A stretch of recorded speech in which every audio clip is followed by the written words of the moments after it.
Hi mga mari, ang ating vlog for today ay papuputiin natin ang kaldero na sinalang nila sa kahoy. So ayan po ang itim ng wheat po. Tingnan nyo naman, naglagay po ako ng suka at baking soda at lemon dyan sa platito at naglagay din ako sa lalagyanan na i-sprayin ko po siya. O siya, tara, banata na natin para pumuti po siya. Sila po ay nag-trip ng magluto sa uling isinalang po yung kaldero. Ayan. 3 days Inabot later. na, inabot na tayo ng 3 days sa pagkukuskus. Kuskus lang ng kuskus hanggang sa pumuti siya ng pumuti para bumalik po sa dati.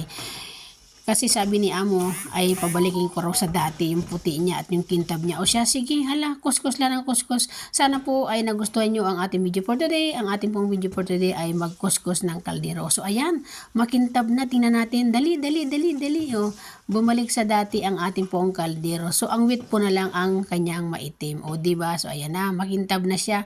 Tadadan! O, balik na sa dati. O siya, salamat sa ating pong ginawang DIY na pangkuskus sa ating kaldero. Thank you so much. Kung nagustuhan nyo po ang ating video for today, pwede kayo mag-like and mag-post. So, bye-bye and God bless. Thank you.